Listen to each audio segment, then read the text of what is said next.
I was just going to mention that one of the perks You, in your campaign, which I thought was probably one of the most unique perks that I've seen in any of these campaigns, is the bamboo flutes that you make.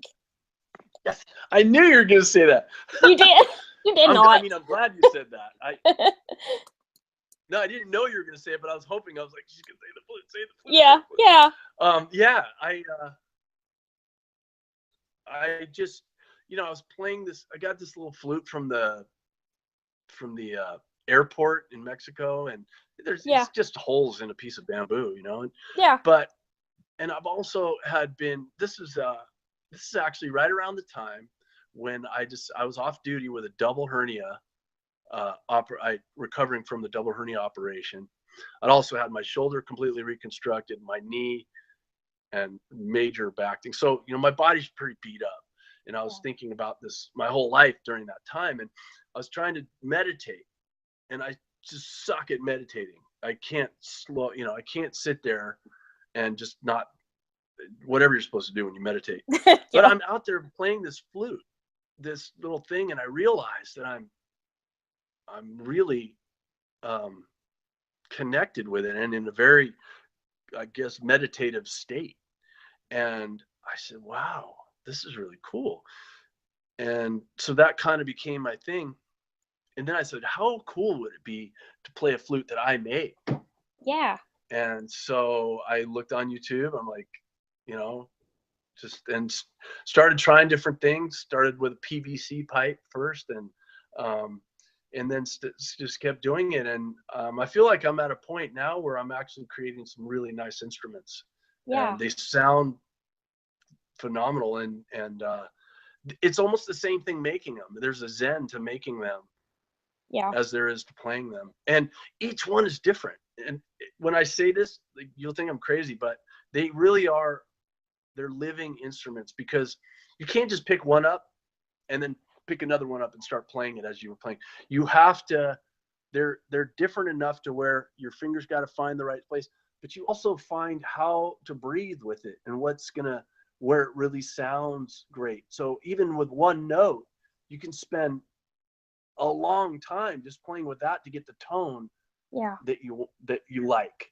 And so I put a lot into it. Everyone's got my heart and soul, and maybe some blood and singed skin on it as well. But yeah, really each one comes from the heart. And no, because I burn the holes, and I burn out the little nodes inside. So that metal every now and then slip. And then these are autographed too. So you've burned your initials in the bamboo as well. Well, I like that brand. It's ME, and the way I do it, it's kind of like a calligraphy kind of thing. Right. And so I made a little brand. So I literally heat it up and burn it in there. Yeah, that's so cool. And you've got 2 of these left, right? Well, I mean, I have 2. I mean, I make them. So right. Until I'm dead, then but I have 2. We were going to sell a certain amount, and that's what I have. And yeah, I have a few left, but if somebody wants one, I'd be happy to make somebody one. It does take some time and some, I need to create some time to do it, but yeah, I was gonna ask how long it took you to make one. I've tried making, say, 3 or a couple at a time, and it just, you really need to make one at a time and give yourself to it. When I do that, I come up with really good instruments. And if I only focus on that one flute from beginning to end, probably a couple hours, an hour, maybe 2. Yeah. Because you're talking about, cutting the piece, making the hole, burning it out, just getting the tone without any of the holes first, then making the holes. And then once you get all that done, you got, and tuning each hole so that it's in tune. Yeah. And then cleaning it up, making it pretty. And I do a couple other things too. I cut the end of it where the part you blow into, cut the end past the node at an angle and then put a hole with a lanyard through it. So it's like my little signature style. Oh, cool. Yeah. And so, yeah, I mean, it takes from an hour to 2 hours, I'd say, from beginning to end. Yeah. I want to go back a little bit. You're talking about crafting things. So Betty White taught you how to knit? Yeah. You have to tell me that story. Oh, well, so did I tell you about the Gilligan's Island thing too? No. Okay, I'm going to tell you the two stories right quick. Okay. So, well, I did get to go with my mom, a few times to the set. And so this was the Mary Tyler Moore show, and Betty White was one of the characters on there. And it was a 3-camera thing, so they had a little, it was in a studio, and they had an audience place for when the audience watches the show. And she's sitting up there, waiting for her turn or whatever, and she's knitting, and it was so sweet to me. And I sat down, and she said, "Come on, I'm gonna teach you how to knit." And so we knitting with the needles and everything. And that was my story. But that same day, knitting for an 8-year-old probably wasn't, So I went exploring, and I found the Gilligan's Island Lagoon. Right. Uh-huh. So it's in the studio, and I found the lagoon, and I'm 8 years old. This is like the jungle. I mean, I've just found Jurassic Park, Yeah.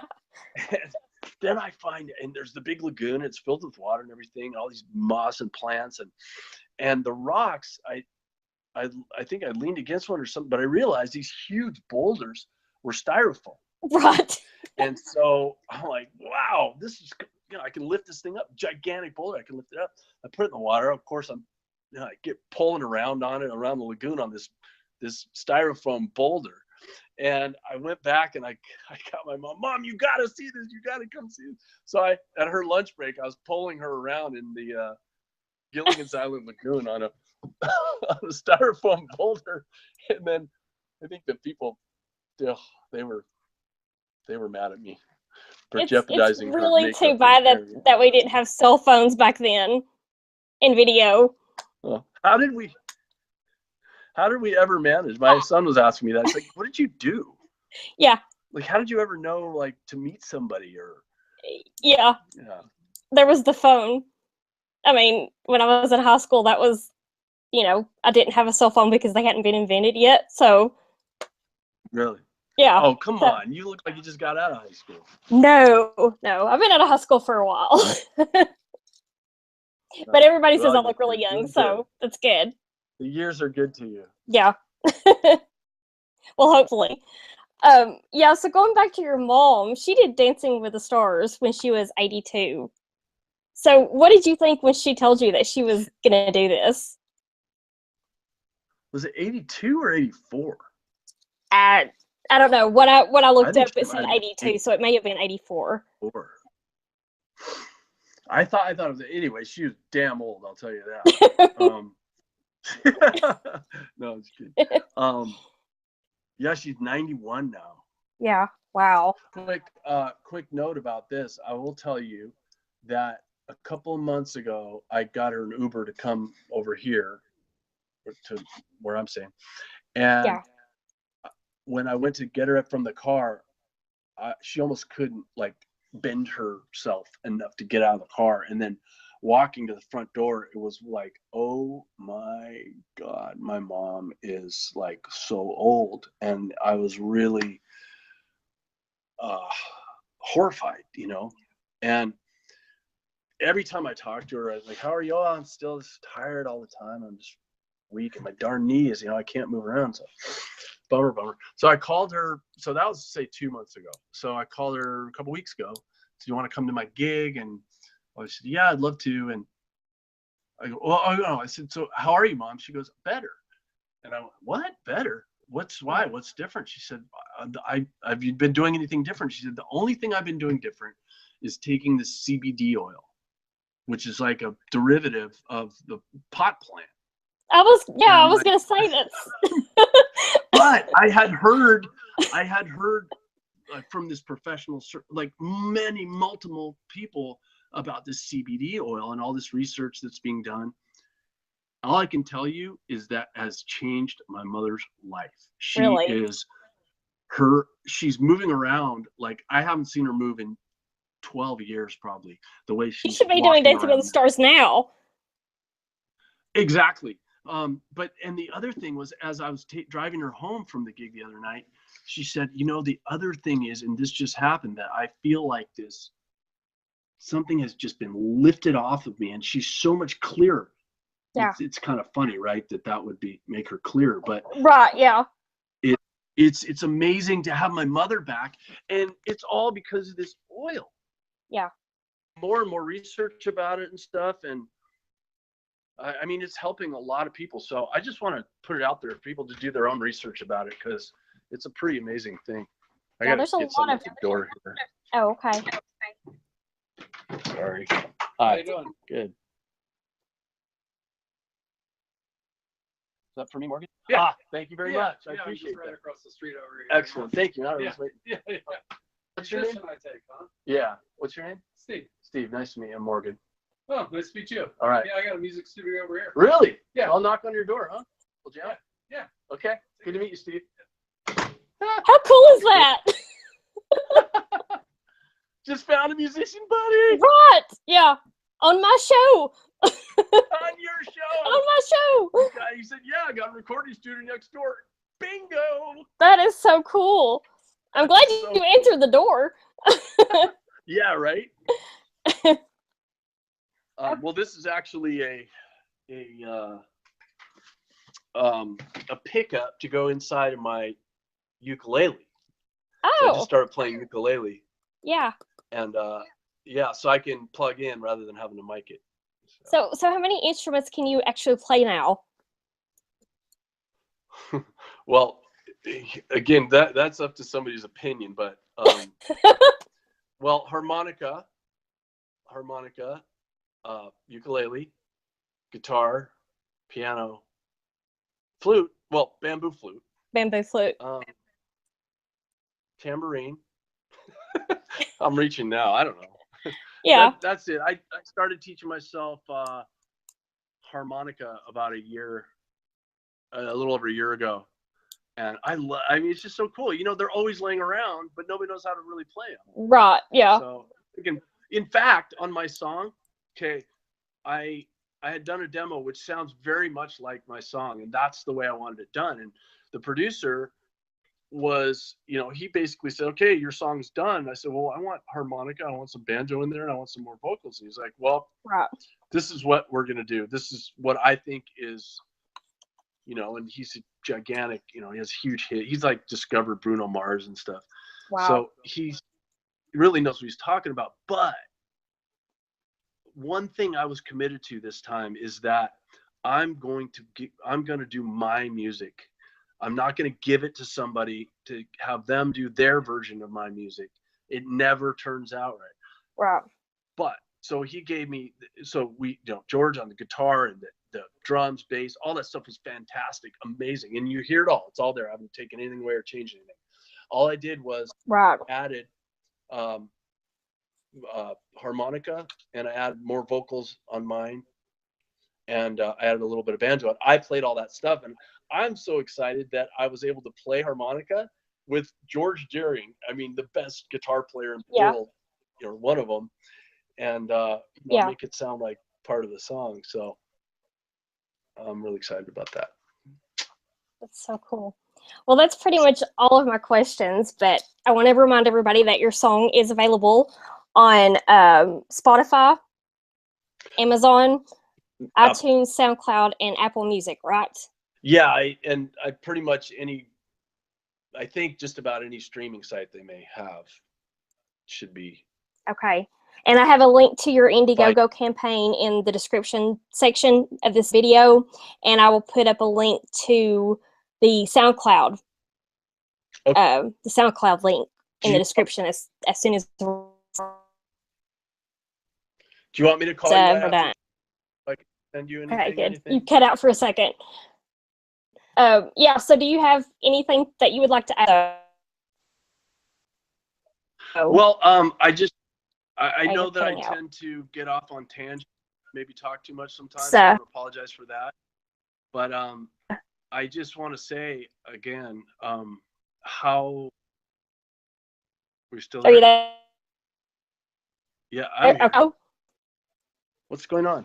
Should I maybe try move? I mean, everything's been fine up to this point. Can you hear me now? Can you see me now? Hello, hello, hello. No? Are you there? Can you hear me? Can you hear me?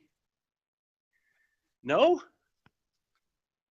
Morgan's cutting out. We're going to give him a minute and see if he can. Hang on just a second. I think we're losing signal. I don't know if he can hear me or not. I can hear you, but you can't hear me. You're cutting out. I can't hear you. I can't hear you very well at all. Can you hear me? You can't hear me. I can hear like every other word. I'm the same. I have 4 bars. I don't know. Okay, there you are. Oh, you can hear me now? Yeah, I can hear you now. Okay, so the last thing I said was, do you have anything to add before we go? Yeah, I just wanted to say how truly grateful and honored and much I appreciate. Okay, just a second. My connection went down. You were going again, so. Why is it? Okay. Okay, I think it's clear now, so. All right, we'll give it a shot. Can you hear me okay? Let's give it a try. Yeah, I can hear you okay now. Okay. No, I just want to say how honored, truly honored, and just glad I am to have all the support of people watching right now and the people that have been supporting me through this whole thing. Yeah. Okay. Well, Morgan Englund, you keep us up to date, and thank you. I'm honored that you came on the show tonight, so thank you for doing that. Thank you, Paula. It's been my pleasure. Really enjoyed it. Yeah. Yeah. Well, I hope you come back. So it sounds like you've got a lot more stories to tell. So. Oh, yeah. Definitely. I'd be happy to anytime. You're a sweetheart. Okay. All right. Thanks. Bye. Thank you, Paula. Bye.